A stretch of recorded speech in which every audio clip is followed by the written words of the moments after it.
Olá, o programa Evidências está começando e eu estou andando numa das mais belas praias de Israel. Logo ali, bem perto de mim, estão séculos e séculos de história representados naquele aqueduto romano que você vê lá ao longe. Em ruínas, ele é remanescente de um dos 3 aquedutos construídos pelos romanos para trazer água de mais de 7 quilômetros para uma cidade de 50 mil habitantes. E olha que isso foi há mais de 2.000 anos. Mas o que nos interessa agora é a cidade abastecida por esse canal. O seu nome? Cesareia Marítima. Uma cidade sem igual, repleta de histórias e relações com o Novo Testamento. Então, no programa Evidências de hoje, você é o nosso convidado para explorar mais esta maravilha da antiguidade.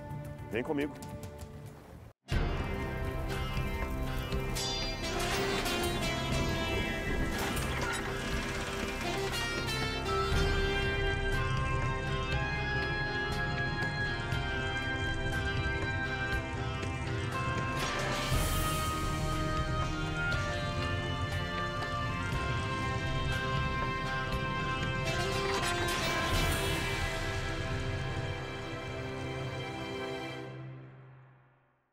As ruínas da antiga Cesareia Marítima estão localizadas no litoral de Israel, aproximadamente na metade do caminho entre a moderna Haifa e Tel Aviv. A cidade de Cesareia foi fundada por volta do ano 10 a.C. pelo rei Herodes da Judeia. Deixe-me falar um pouco a respeito desse rei. A Bíblia faz menção dele no início do Evangelho de Mateus, ao dizer que Jesus nasceu no tempo em que Herodes era o rei de Israel. Na verdade, o mais correto nesse tempo era dizer que ele era rei da Judeia e, como tal, teria o controle de outros territórios como a Galileia, Samaria, Idumeia, Pérea e várias extensões de terra que hoje estariam na atual Síria. Todo esse controle, é claro, foi dado a ele pelos romanos, e os judeus não gostavam nada disso. Herodes era uma pessoa odiada por todos. Mas, paradoxalmente falando, ele era um exímio construtor. Só para você ter uma noção, ele reformou e ampliou o templo. Construiu um enorme palácio em Jericó, outro em Massada e ainda mais outro perto de Belém, onde desejava ser sepultado depois de sua morte. Esta que está aqui foi a cidade de Cesareia, a cidade-porto que ele construiu para colocar Israel no topo da lista dos grandes centros. É que o porto que estava aqui rivalizava-se com o porto da própria capital do Império Romano.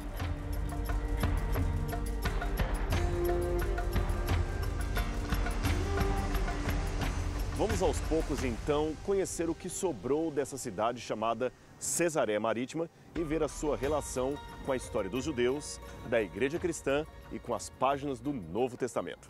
Vem comigo! Logo ali atrás, é possível ver ainda os restos do que foi talvez o maior orgulho de Herodes aqui em Cesareia, o porto da cidade. Com cerca de 100.000 metros quadrados, este era o maior porto artificial construído em mar aberto, cujo término coincidiu com a inauguração da cidade. Ele poderia de uma só vez receber 300 navios, algo muito maior do que vários portos que temos hoje em dia. Herodes não economizou dinheiro. Ele importou da Itália mais de 24.000 metros cúbicos de pozzolana. E o que seria isso? Era uma espécie de cimento feito à base de cinza vulcânica para concretar debaixo d'água os 2 quebra-mares com 500 e 275 metros cada um. Só para você ter uma noção, uma encomenda desse tamanho teria exigido pelo menos 44 barcos com a capacidade de transportar 400 toneladas cada um. Agora, imagine o custo dessa obra que foi feita em menos de 5 anos. O nome Cesareia foi dado por Herodes em homenagem a Caio Júlio Otaviano Augusto, ou simplesmente César Augusto, o primeiro imperador de Roma. A homenagem política, como você deve imaginar, parece ter agradado aos romanos. Tanto que eles deram muito apoio a Herodes, mas tanto apoio que, após a sua morte, eles aceitaram dividir o seu reino entre os seus filhos. Mas Arquelau, Arquelau, que governava a Judeia, foi um desastre, de modo que toda aquela região ficou sob controle de procuradores e prefeitos romanos que daqui, de Cesareia, governavam a Judeia. Isto mesmo, os administradores romanos não gostavam muito da ideia de morar em Jerusalém. Eles preferiram viver numa região aqui, não numa cidade tão religiosa e tão judaica. Aqui, Cesareia, era o melhor lugar para eles morarem.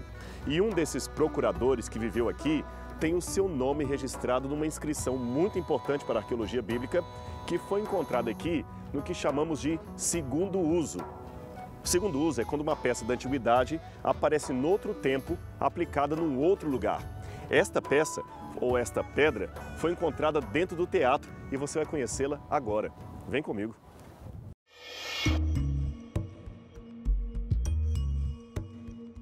É esta aqui. Eu tenho uma réplica da inscrição que foi encontrada nesse lugar. A original foi levada para o Museu de Israel. É uma pedra que foi encontrada e nela tem escrito em latim os restos da frase que dizem Tiberium, e aqui traz Pôncius Pilatus, para efectos que está faltando, Judea. Tibério César, Pôncio Pilatos, prefeito da Judéia. O nome Pilatos aparece bem claro aqui. Esta seria uma prova arqueológica fora da Bíblia da existência de Pôncio Pilatos, aquele que participou do julgamento e da morte de Jesus. Ele existiu sob o governo de Tibério, a mesma época em que diz a Bíblia, e ele governou daqui os habitantes da Judéia. Mas, por razões políticas, ele tinha de visitar Jerusalém nas festas religiosas e, numa dessas, se viu envolvido no julgamento de Jesus.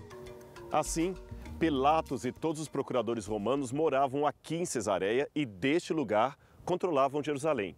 O resto do território continuava governado pelos outros filhos de Herodes. Herodes Antipas governava a Galileia e Herodes Filipe a região da Bataneia, Itureia e Abilene.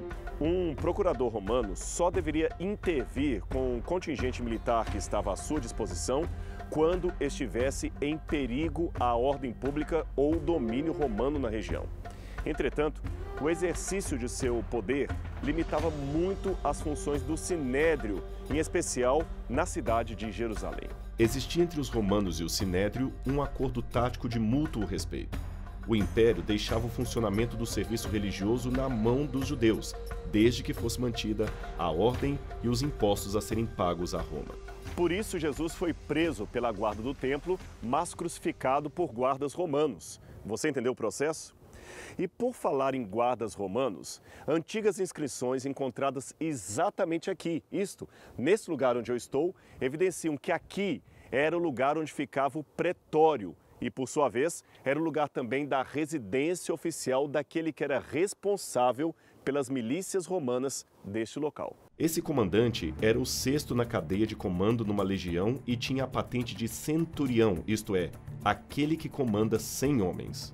Era ele quem dava ordens e que deveriam ser obedecidas imediatamente pelo exército, inclusive ordens na formação militar.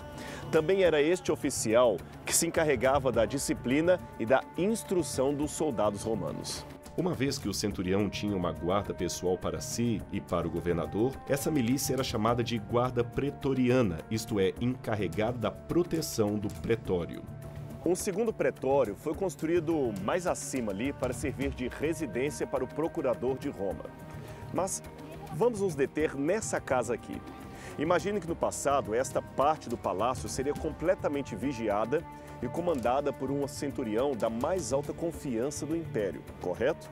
Pois bem, o livro de Atos dos Apóstolos, capítulo 10, verso 1 a 8, fala de um episódio que pode ter ocorrido com alguém que morou aqui, nesta parte do palácio.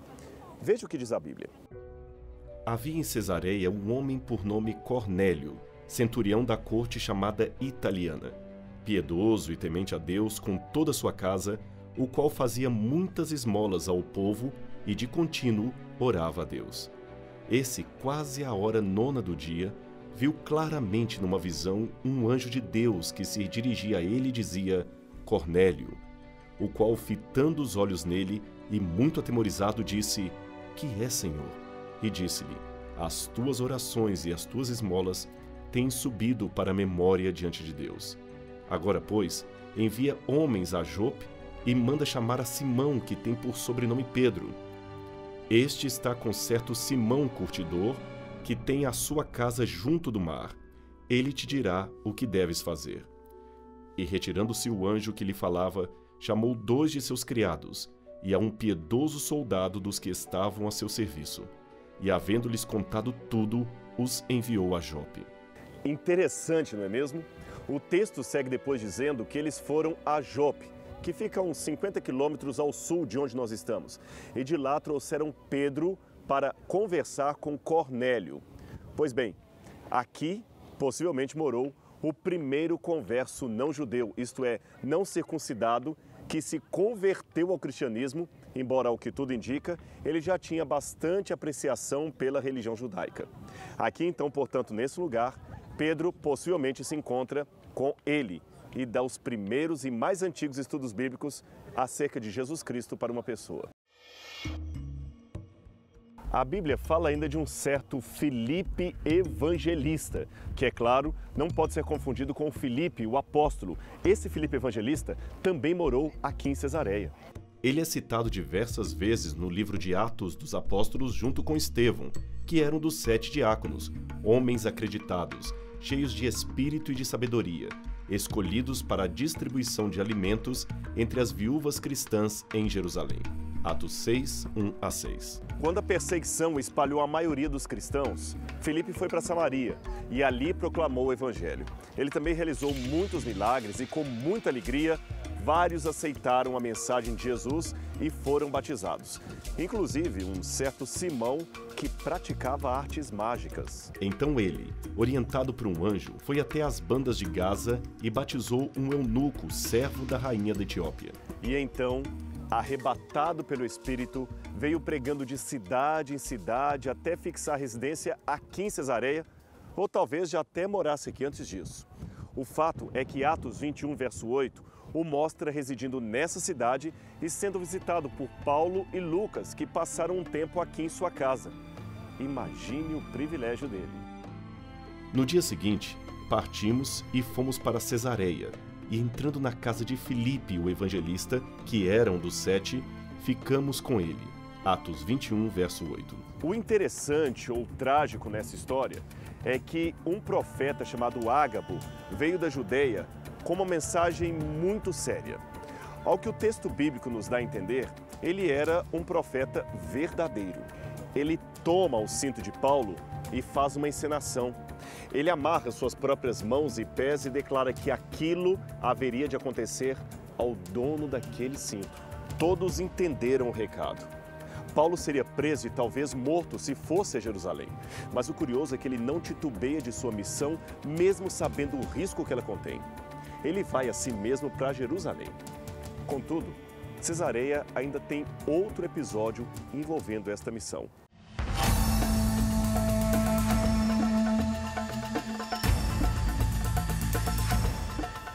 Cesareia Marítima era uma cidade de muitos espetáculos. Atrás de mim está o hipódromo com as concorridas corridas de cavalo. Mas antes de mostrá-lo, eu quero apresentar uma curiosidade para você. Vem comigo. Você consegue imaginar o que seria isso aqui? Tem uma ideia? Um banheiro público, isso mesmo. As pessoas, especialmente os homens, é claro, tomavam muita bebida durante as corridas a cavalo e logo precisavam de um lugar para as suas necessidades fisiológicas.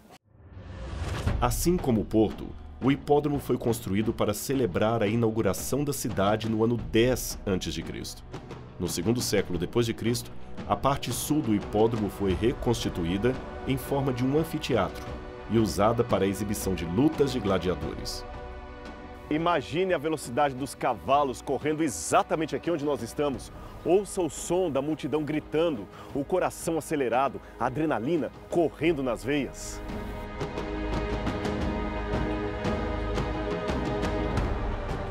Essas pedras aqui formavam uma espécie de camarote de elite. Era daqui que o governador da cidade, o procurador romano ou mesmo o rei assistiam às corridas de cavalo com seus convidados. Você nota que o lugar da elite ficava muito próximo da curva. E por que perto da curva? Óbvio, porque ali na curva era onde aconteciam os mais graves, os mais violentos acidentes. Adrenalina correndo solta. Qualquer semelhança com os nossos dias não será mera coincidência.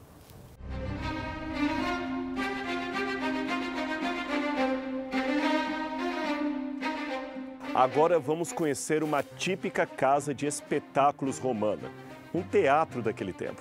As pessoas entravam por aqui, onde eu estou, para assistir às peças e apresentações, e muitas dessas passagens eram situadas abaixo ou atrás das arquibancadas.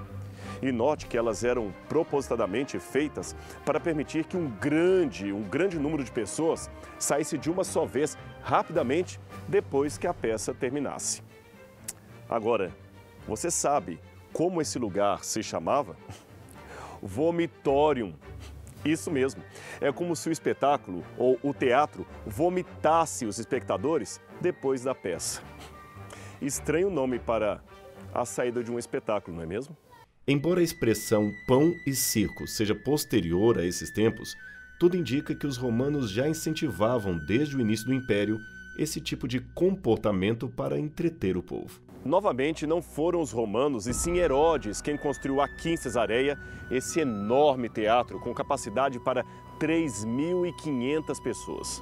A sua acústica é impressionante até hoje, tanto que espetáculos continuam sendo apresentados aqui em Cesareia. Aliás, quase sempre, o palco que está lá atrás está montado para algum tipo de show de música moderna. O teatro era originalmente coberto de peles de animais ou palmeiras, e os visitantes provavelmente traziam de casa almofadas para amenizar o desconforto dos assentos de pedra. Muitas peças eram exibidas nesse local para entretenimento tanto dos que viviam em Cesareia, como de visitantes que afluíam para aqui. Os descendentes de Herodes o Grande também usufruíam muito desse lugar. Aliás, um deles, Herodes Agripa, que recuperou parte do reino da família herodiana, fez deste lugar aqui, desse teatro, um verdadeiro santuário para si mesmo.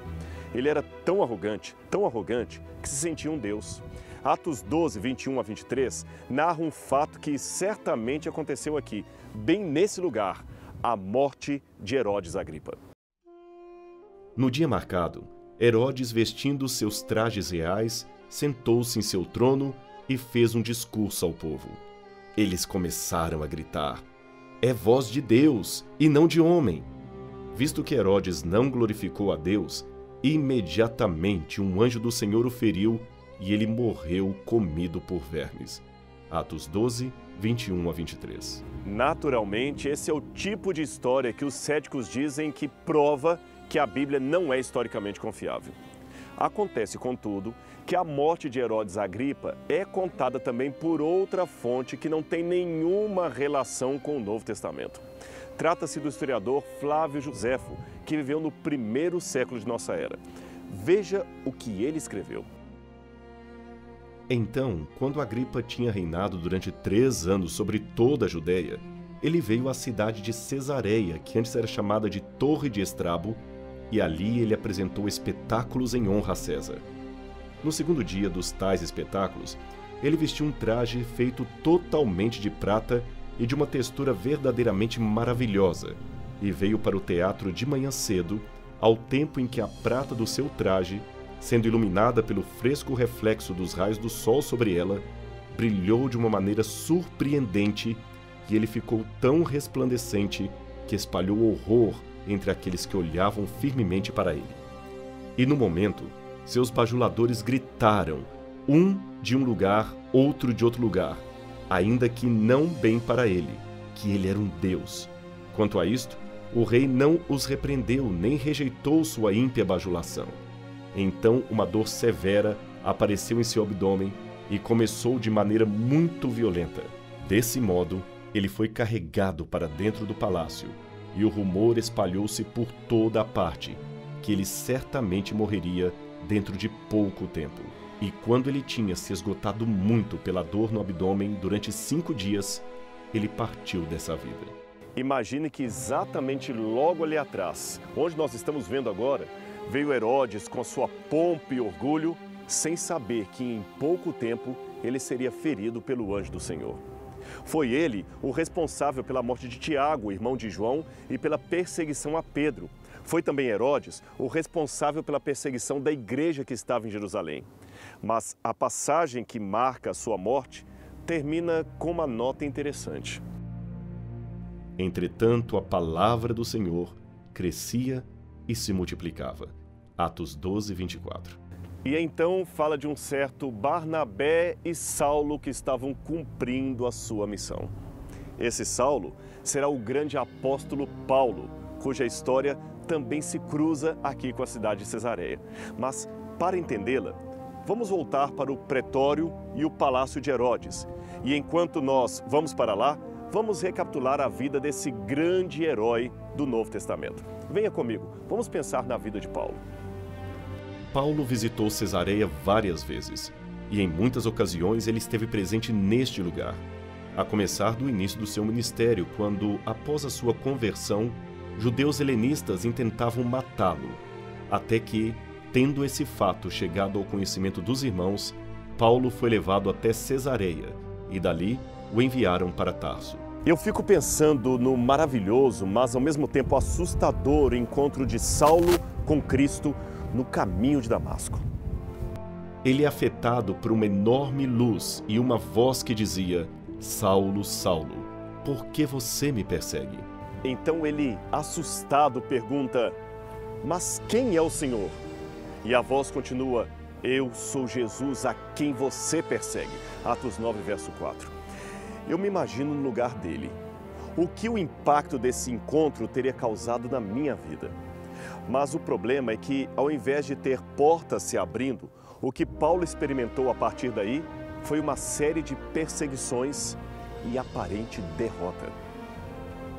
Enfrentando dilemas, dormindo em porão de navio, sendo apedrejado, Paulo não parava de pregar a palavra do Senhor. Em pelo menos 2 ocasiões que coincidem com a sua segunda e terceira viagem missionária, Paulo desembarcou aqui em Cesareia, no porto que aqui havia, e daqui ele buscou outros rumos para pregar o Evangelho.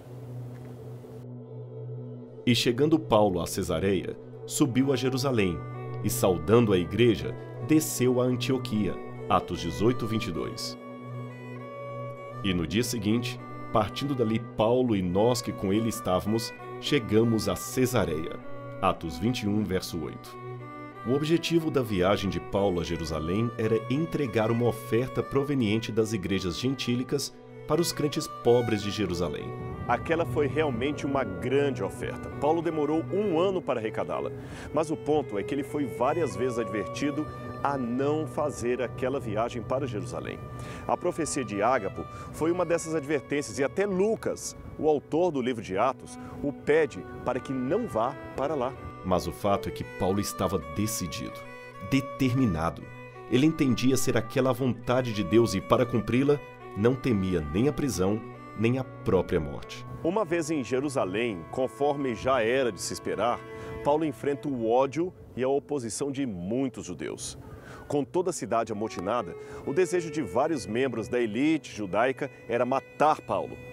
Mas Deus o salvou por meio de um comandante da guarda chamado Cláudio Lísias. E alvoroçou-se toda a cidade, e houve grande concurso de povo, e pegando Paulo, o arrastaram para fora do templo, e logo as portas se fecharam. E procurando eles matá-lo, chegou ao tribuno da corte o aviso de que Jerusalém estava toda em confusão, o qual, tomando logo consigo soldados e centuriões, correu para eles. E quando viram o tribuno e os soldados, cessaram de ferir a Paulo. Atos 21, 30 a 32. Lísias, percebendo que se tratava de uma perseguição injusta, escreveu uma carta para o governador Félix, que estava aqui em Cesareia.